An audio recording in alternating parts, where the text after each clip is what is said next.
I just broke my microphone stand. You probably can't, let me turn the microphone towards me. You probably can't see it, but there's a crack there. It happened when I was screwing in the stand, and then this yellow bit is not supposed to be here. It's supposed to be in here, and now I messed it up. I messed up. I don't know how I did it, but I messed up. Well, this is supposed to be a screw thing, but if I just kind of, is that gonna, maybe if I get some tape or something? It's not super stable. Statline Scouting. Fall League Edition. That's right. You thought the season was over, but there are still stats being generated. There are still prospects playing ball. And my job is to interpret those stats for the sake of scouting. The real goal of this series is just to highlight prospects that are kind of under the radar but performing well statistically. And the hope is that, in a few years from now, some of these guys will turn out to be big names in MLB. And you'll look back and you'll think to yourself, wow, I first heard of that guy on Foolish Bailey. We're going to be focusing mostly on Arizona Fall League, and this is a league played in Arizona in the fall between top prospects generally. These are guys that have been around in pro ball for a bit, and on average, they might be about 1 year away from making their MLB debut. So a lot of these names we're going to see are going to debut either second half 2022 or maybe first half 2023. We're also going to be doing this on Baseball Reference instead of the usual Fangraphs, just because Baseball Reference has really easy to scroll through organized Fall League stats. Couple things to keep in mind with Arizona Fall League. The average age in Arizona Fall League is about 23. It's high offensive environment. The average team scores close to 6 runs a game. The average league OPS this year was 786. And for some teams, it's way higher of an offensive environment. So the Solar Sox, for example, we're talking over 7 runs a game and a team-wide OPS of 849 and an on-base percentage of 394. So just keep that in mind. There's a lot of offense. So speaking of the Solar Sox, they had perhaps the greatest offensive breakout of Fall League, which is Mr. Nelson Velazquez. This is a prospect for the Chicago Cubs. Chicago Cubs fans out there, I know, there hasn't been too much to cheer about lately, but this is something you could be definitely getting excited about, is this performance from Nelson Velazquez. In 26 games in his Fall League season, he had 9 home runs, and he slashed 366, 467, 693 for an OPS of 1160. He is their 2017 fifth-round pick out of Puerto Rico, and he spent most of his season in high A. He spent 69 games there, nice, and he was just kind of, average, slightly above average, but actually when they moved him up to Double A, he performed better, and this was a smaller sample size. Of course, this 26 games in Arizona, that's also a very small sample size, but in Double A, once he got moved up, he slashed 290, 358, 581 for a 938 OPS. So, looking like someone who's maybe coming on strong to end the year, strong in his, sample in Double A and then as well in Fall League. And he is let's see here, looks like just an outfielder, probably a corner outfielder. Another big thing with Velazquez is that only this year has he really emerged as a top 30 prospect for the Cubs organizationally. He's slotted in at 29 on MLB Pipeline's list. Obviously, with this Fall League performance, he's probably going to climb a good bit higher than that. A couple other names on the Solar Sox that are, more fixtures on the top 100 lists. JJ Bleday is doing well for them, which is good because he had kind of a crappy season. And then Gabriel Moreno, the Blue Jays catcher, quickly ascending into being, one of the top prospects in baseball. So he's doing great in Fall League as well. Moving on here to the Scottsdale Scorpions, and the guy I want to highlight is Jose Tena. Jose Tena is one of the youngest players in Fall League this year. He's only 20. We talked about the average age was more like 23. And he slashed 387, 467, 516. Again, only 17 games, but that's a crazy batting average. I believe that's the highest batting average in Fall League this year, and it's coming from, someone so young.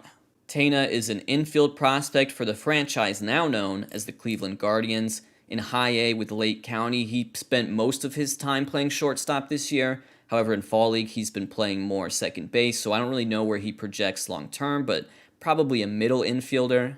The thing about Cleveland is obviously they have a ton of young middle infielders. They have, Ahmed Rosario, they have Andres Jimenez, they have Owen Miller, they have Tyler Freeman, They have Gabriel Arias, and now they have this guy, Jose Tena. Tena had a pretty solid season in High A Lake County. Again, his youth is a huge factor here. He's playing in leagues where he's 2-3 years younger than the average hitter. So slash 281, 331, 467. Also hit 16 home runs, so showing pretty impressive power at a young age, which stood out to me because in Fall League, his isolated power is not super high, not a lot of extra base hits, mostly singles. So he does have power capabilities, it appears. Also, if you're like a dynasty fantasy player, I see a lot of like batting average here, hitting over 300 in rookie ball, hits 281 in high A this year as a youngster, and then goes to Fall League, hits 387, might be some, 260, 270, 280 type of guy in the majors.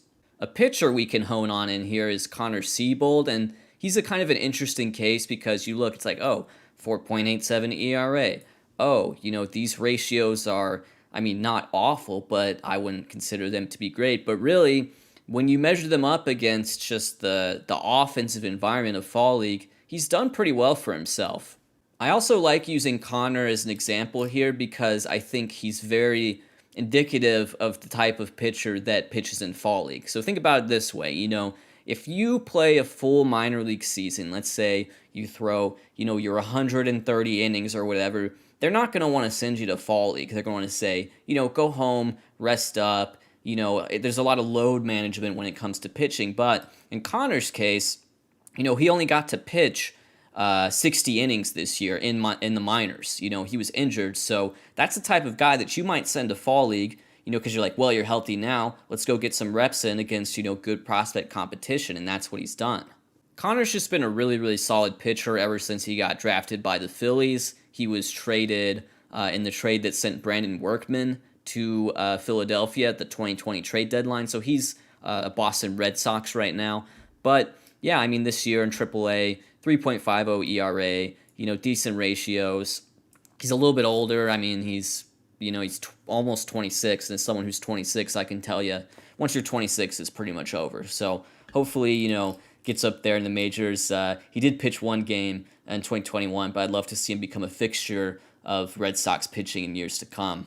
One more player I'll do a tiny highlight of is Gregory Santos. This is a prospect I've actually really liked for a while now. He made it to the majors with San Francisco this year and then promptly got caught with the PED stuff. So he was serving PED suspension for the latter half of the year. And, and again, that's another example of a guy, hey, you didn't really pitch much this year, but we'll just send you to Fall League, We're on to the Salt River Rafters now. This is a team that went 10-20 in Fall League this year. Sorry to all the diehard Salt River Rafters fans out there. It just wasn't your year. But they did have some pitching, and the pitcher that I really want to highlight here is Garrett Hill. Garrett Hill, much like Connor Seabold, he's 25, and he pitched 13 innings in Fall League this year. Started 3 games, and just the ratios looking really good, He struck out 13.8 batters per 9, walked 2 batters per 9, and didn't allow a homer. So, 21 strikeouts and 3 walks. That's hard to do in Fall League. There's a lot of walks in Fall League. There's a lot of on-base percentage in Fall League. There's a lot of homers in Fall League. So,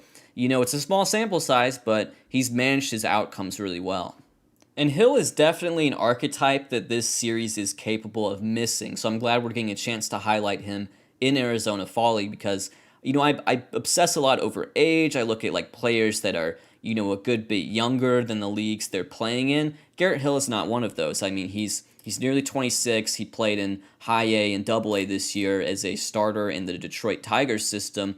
But, like a lot of college pitchers do when they're, a little bit older than the league average hitter, you pitch really, really well. And really it's just the performance that matters, right? Especially as you get into the upper minors like Double A and Triple A. So, in High A, he goes out, he starts 13 games, he pitches 56 innings, and then he moves up to Double A, and the ERA on the year was 2.74. He allowed 3.09 runs allowed, so that includes, unearned runs as well. So great run prevention from him, started 17 games, and again, the ratios, he's striking out nearly 12 batters per 9, 3 walks per 9, that's pretty good. And then, great home run suppression. He allowed 3 home runs all year, hasn't allowed one in Fall League, so shouts out to Garrett Hill, a 26th rounder for the Detroit Tigers in 2018 out of San Diego State University. And look, Detroit has a pretty good system, but he's not even listed in their top 30 on Pipeline. So good for you, Garrett Hill. You wouldn't expect this episode to be so pitching-centric given the offensive environment we're in, but I have a really cool story here on the 2021 Surprise Saguaros, which, side note, best team name in the league. And that's Owen White. And the first thing I'm struck by with Owen White is 6 games started, 28 innings pitched. This guy's a workhorse. This guy's the workhorse of Arizona Fall League. He's Zach Wheeler. And then as far as his ratios go, he's allowed 1 home run in those 28 innings, which is pretty great. Strikeouts and walks, 9 and 4. However, you can't argue with 1.91 ERA. And the thing is, we talk about strikeouts and walks. He has some impressive ratios in his pro debut, so let's talk about that, because this is a really cool story. So here's Owen White. He's 22, so he's already a little bit younger than the average Fall League player. And his story is he's drafted in the 2nd round of 2018 by the Texas Rangers. 2019, Tommy John misses the whole year. 2020, COVID misses the whole year. And then finally, 2021, like 3 years after he's drafted, he gets to make his pro debut. He shows up in Down East. That's their A-level affiliate. And you know what? 8 games started, 33 innings pitched, 3.24 ERA, striking out, nearly 15 batters per 9 innings. He struck out 54 batters in 33 innings at A-ball in his pro debut, and then they go, hey man, go to Fall League. He goes to Fall League, his ERA is below 2. This is a great story. This guy waited 3 years for this moment, and here he is. Now, as far as his ranking within the Rangers system, it's similar to what we've been seeing, which is that, certain prospects graduate, and then, MLB Pipeline looks at prospects and just kind of tacks on guys at the end to replace the guys that graduate. So Owen White comes in at 28th in the Texas Rangers system, but man, what a great story. So glad he had a great Fall League. Really looking forward to see what he can do in 2022. And then we've got the Glendale Desert Dogs, and they're headlined offensively by a couple of Cardinals. You got Juan Yepez and Lars Nootbaar. You probably already know who Lars Nootbaar is. He played 58 games for the Cardinals this year, the big league team. And big thing I would say with Lars Nootbaar, he's legit. I know probably the biggest thing you can think about him is he has a funny name. It's true. Not only does he have a funny name, he has 2 pairs of double letters in his last name, which is fantastic. But yeah, Lars Nootbaar hit really well in the upper minors this year, came up with the Cardinals. Just pay attention to him. I know his name is hard to forget. But of course, we're going to hone in on Juan Yepez. Juan Yepez in 103 plate appearances for the Glendale Desert Dogs, slashing .302, .388, .640, OPS over 1,000, and 7 home runs. He had 7 home runs in 23 games. Now, Juan Yepez was actually originally a Braves prospect. I'm a Braves fan, and I remember when he was traded. He was traded in the deal that brought Matt Adams from St. Louis to Atlanta. So if you can, think back on the time when Matt Adams was playing first base and then Freddie Freeman was playing third base, this is a result of that. This is Juan Yepez. That's how he ended up with the St. Louis Cardinals. Yepez had put together a pretty solid 2019. He ended up in Double-A as a 21-year-old, so that's a pretty good outcome for him, playing in 3 different levels in 2019. 2020, obviously, you get no minor league season. And then 2021, he comes back, and what does he do? Starts off in Double-A, and he hits pretty well, and then he moves up to Triple-A. And in Triple-A, this guy slashed .289, .382, .589. So already, we're talking about his 1,000 OPS in Fall League. He almost had 1,000 OPS in Triple-A. 27 homers in 111 games as well. So if you combine his Fall League and his Double-A and his Triple-A, he's hit 34 home runs this year in 134 games. This guy has serious power. We'll see what happens with Universal DH. The Cardinals have outfield prospects that maybe could use that DH spot, and this is also another guy that could maybe use that DH spot because his most likely position defensively is first base, and that's occupied by Paul Goldschmidt. If there's no universal DH next year, maybe he would be an interesting trade piece because obviously Goldschmidt's got first base in St. Louis for the long term. Well, guys, that's going to do it for Statline Scouting, not just for this episode, but probably for this year. But I want to thank you guys so much. Hopefully this has been, a fun way to learn about new prospects. Hopefully the first time you've heard some of these names. And just leave whatever feedback you can because I'm really looking forward to sort of following up with some of these guys next year and seeing what happens.